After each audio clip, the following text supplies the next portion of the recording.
Hello, how are you? We are getting ready to read chapter 15 in Because of Winn Dixie. If you remember in the last chapter, well, we read chapters 13 and 14. 13 had told us about Opal working at the pet store, kind of how her day went at the pet store. And then chapter 14, she went to Gloria Dump's, where she got into a tuple with the Dewberry boys, saying she's not a witch and you're big dumb bald-headed babies. And Gloria is just a very wise, calm, rational person, and she tells Opal, she says, don't judge people too harshly. It's Opal's a little bit worried about Otis having been in jail. She really, she feels comfortable around him, but she feels like she should tell an adult that she's working for somebody that had been in jail. So she tells Gloria Dump, and Gloria says, all you know is what you know now about Otis. So judge him on who he is now. And also don't judge those Dewberry boys too harshly because they're ignorant. Now, Gloria Dump didn't say they were ignorant. I'm saying they're ignorant. Just because sometimes when people say things that aren't very smart, it's just because they don't know what they're saying.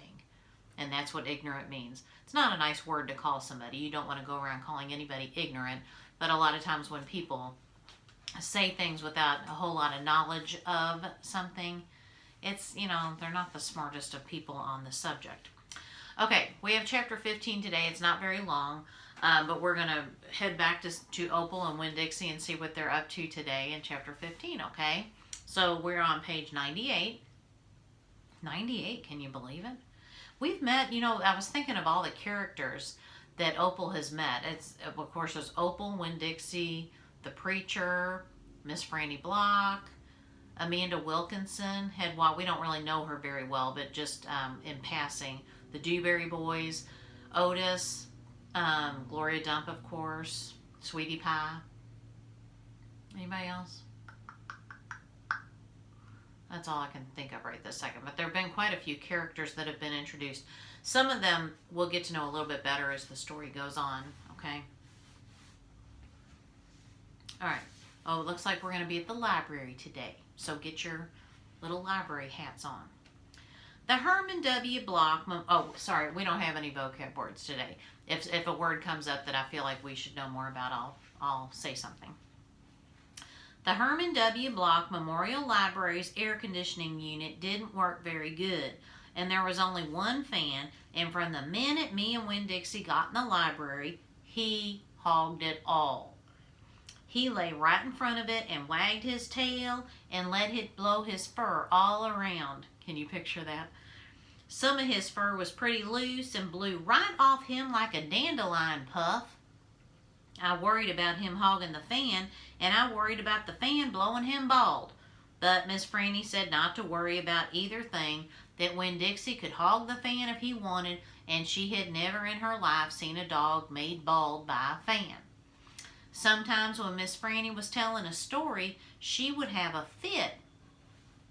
Now these were small fits, and they didn't last long, but what happened was she would forget what she was saying. She would just stop and start to shake like a little leaf. And when that happened, Winn Dixie would get up from the fan and sit right at Miss Franny Block's side. He would sit up tall, protecting her with his ears standing up straight on his head like soldiers.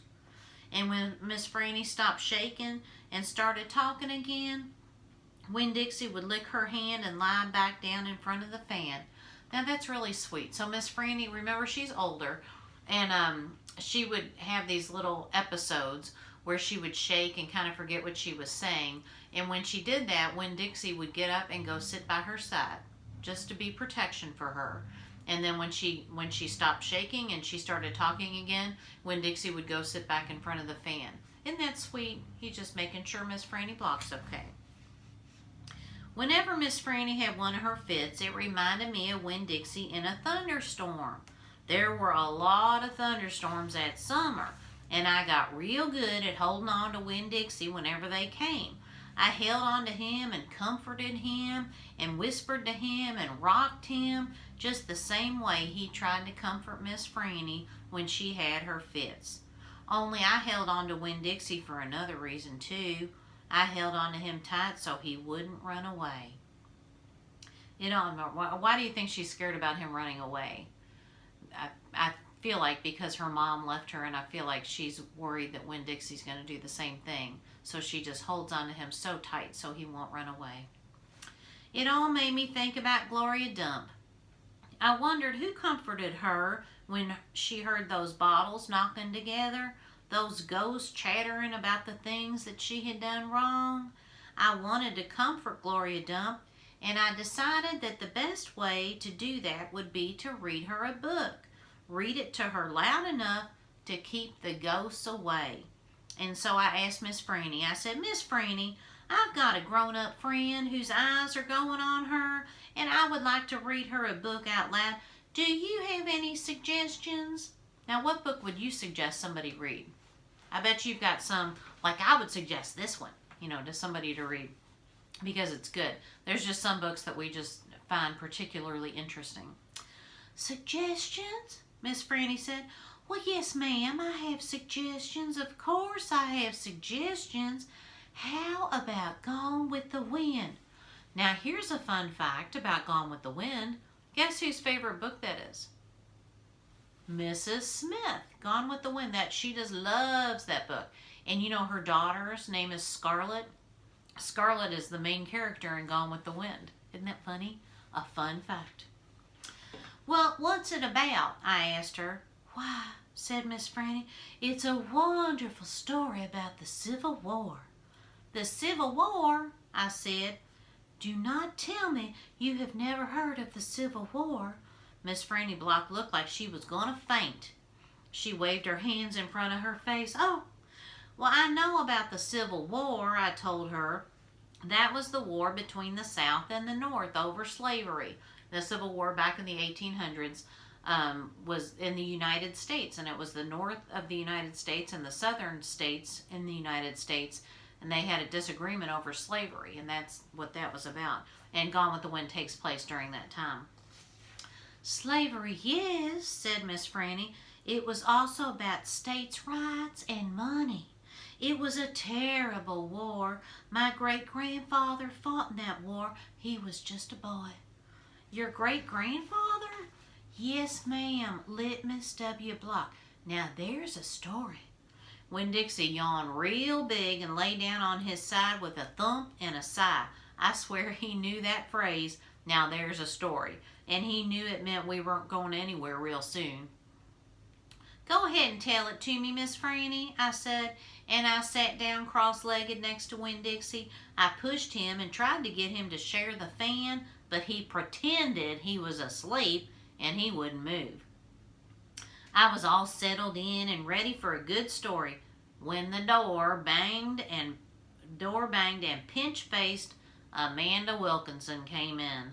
Winn Dixie sat up and stared at her. He tried out a smile on her, but she didn't smile back, and he lay down again. I'm ready for another book, Amanda said, slamming her book down on Miss Franny's desk. Well, said Miss Franny, maybe you wouldn't mind waiting. I'm telling India Opal a story about my great-grandfather.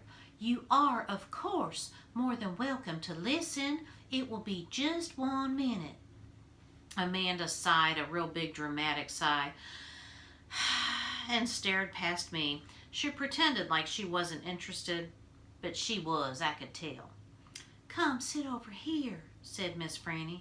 I'll stand, thank you, said Amanda. Suit yourself, Miss Franny shrugged. Now, where was I? Oh, yes, Litmus W. Block. And that's where chapter 15 ends. So I'm sure you've got your picture of Opal sitting, listening to Miss Franny tell her story, Amanda standing, Winn Dixie hogging the fan, and they're about to hear a story about Miss Franny Block's great-grandfather in the Civil War. Now, when we come together next time for chapter 16, we'll be hearing the story, the actual story about Litmus W. Block, I believe his name was. I'm wondering about Amanda. It just, she does not seem like a very happy person. She seems kind of snooty to me. So I'm curious about her character. Maybe we'll learn more about her later on. And then, of course, the book that Miss Franny suggested Opal take to read with Gloria Dump was Gone with the Wind. I can see Miss Smith just sitting there listening to that too. She would love it. It'd be fun.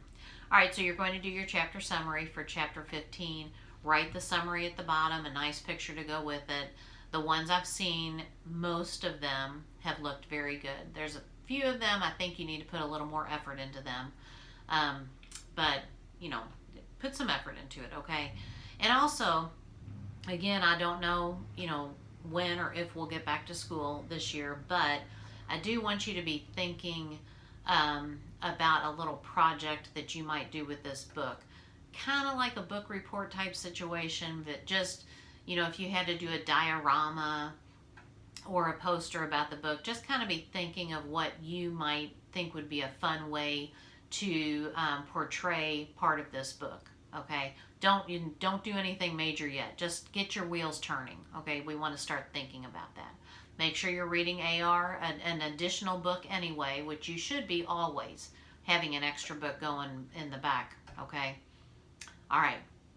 I miss you guys so much. I really do. I hope you're doing well. As always, be good for mom and dad. Be helpful. This is challenging for everybody, so we want to stick together and do what we can to do the best we can. Okay? I miss you guys. I'll see you soon. Bye.